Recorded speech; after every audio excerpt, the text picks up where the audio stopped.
Таджики, имеющие древние корни, внесли огромный вклад в мировую культуру, жили по законам чести. Таджикистан – это не наркодилер.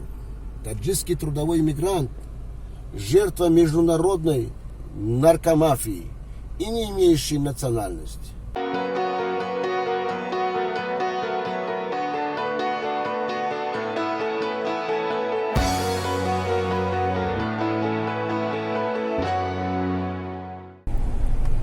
Уважаемые соотечественники, я все-таки решил после изучения всех ваших писем, заявлений, мой адрес связан с тем, что ваши дети были неправильно наказаны, в соответствии были подношены к ним приговору в Российской Федерации. Большинство из них сидят, именно касается вопрос 228, сбит наркотический соответствующий веществ. Вы попросили, что я обратился к господину Путину.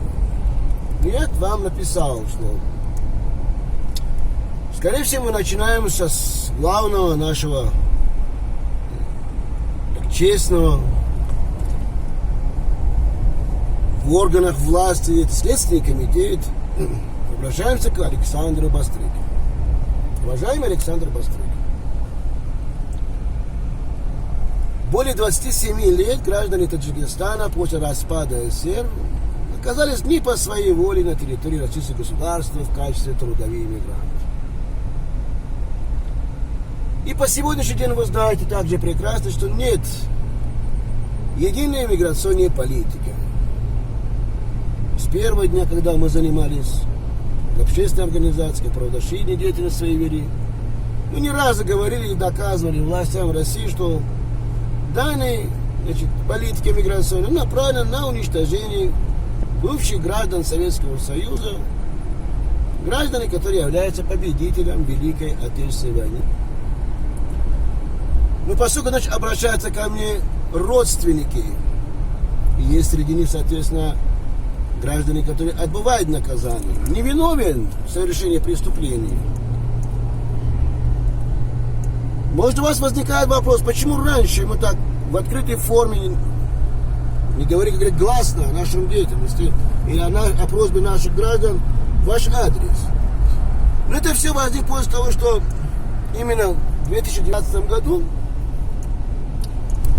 все верят в том, что идет изменение в структуре силовых в Российской Федерации, где есть большое доказательство со стороны средств массовой информации, независимых, особенно журналистов, что силовых структуры именно выполняли не государственный свой долг, а все делали на уничтожение граждан, на их уничтожение, на ущемление их прав, можно назвать, и на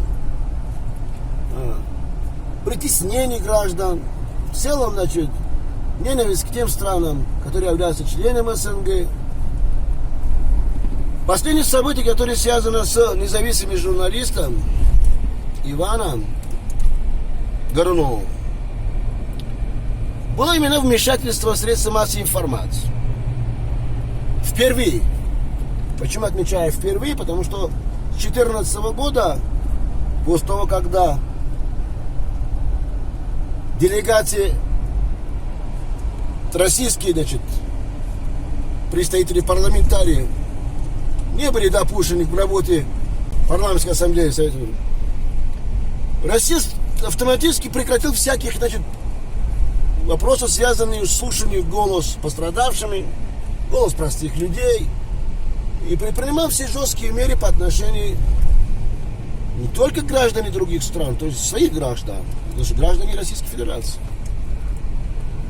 Вот господин русский по национальности Иван оказался жертвой, подготовленной жертвой. Человека подбросили наркотик, обвинили и провели обыск в его квартиры. В ходе расследования выяснилось, что это все было, подтасовка отдельных структур и причастности Генералитета Российской Федерации, в частности, на уровень МВД. Мы не раз к вам обращались. И спасибо за то, что всегда откликнулись ваши помощники, благодаря вас и четко ваши постоянные работы в этой структуре. Так все надеются на вас. И всегда, когда беда вас туда вызывает, вы решаете, ищете так называемые нарушители закона. Я довел ни разу до других структур власти, до управления при Министерстве юстиции Российской Федерации, что более 60% именно по статье 228 это дела фабрикованы по отношению к гражданам Таджикистана. Фабрикованы потому, что люди просто-напросто на тот момент чувствовали, я думаю, они чувствовали тогда, что они остались беззащитными, не знают, куда обращаться, когда обратиться. И всегда даже адвокаты обманывали.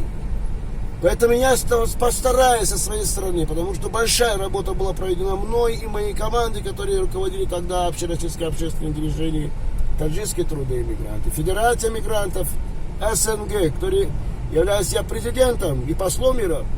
Достаточно у нас сегодня есть материалов, более 100 томов предоставить вашим представителям, изучать.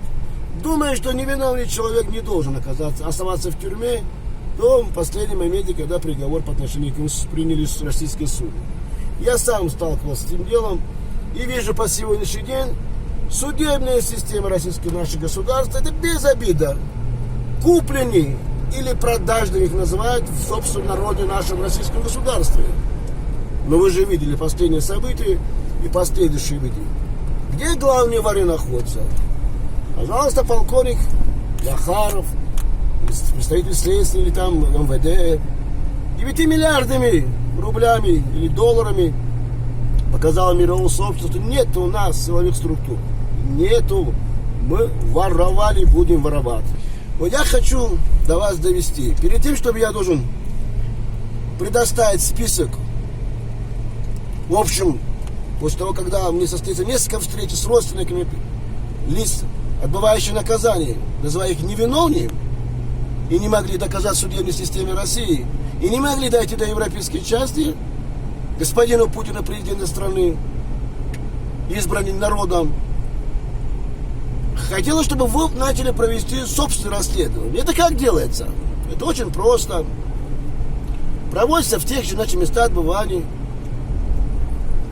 разговор или, говорит, диалог с этими гражданами. Добиться проверить, что настолько он совершил преступление, нет. Я уверен, те лица, которые совершили, никогда не откажутся от совершения преступления, а те лица, которые сегодня вы считаете, что невиновны, они вам все расскажут, точнее вашим представителям или созданной комиссии, вам их не членам. Поэтому я обращаюсь также к таджикистанцам и другим народам СНГ. Сделайте все для того, чтобы в наших странах, особенно, не только в России, развивались демократические принципы. Именно мы должны отказаться от тоталитарной системы, от диктаторских, соответственно, давлений. И всегда, в любой стране мира посмотрите, чтобы если есть избирание президента, избирание, соответственно, народов в парламенте национальных государств, то всегда будет изменение идти в лучшую сторону. Мы должны уже отказаться, что давно распался советское государство. Только остаются экономические интересы между всеми странами, в частности Россией и странами СНГ, странам, связанным с другими блоками ШОС, евроазиатским, может быть, так называемым. И поэтому я обращаюсь ко всем, что должны мы в собственном государстве, если мы считаем, что государство у нас зависит или рождался благодаря национальности, то должны развиваться гражданские институты. И никто не имеет права влиять, никто не имеет права как-то вот тыкать нам пальцем, как мы должны жить, если там есть избранные демократические институты, которые должны работать на благо собственного народа. Обязательно в ближайшее время я подготовлю список этих обращений на имя главы государства России господина Путина. Прошу о рассмотрении многочисленных уголовных дел по отношению к гражданам Таджикистана, есть таджики граждан, таджикистанцы граждан России, в вопросах, в первую очередь, сбыта или распространения наркотиков. И соотечественники.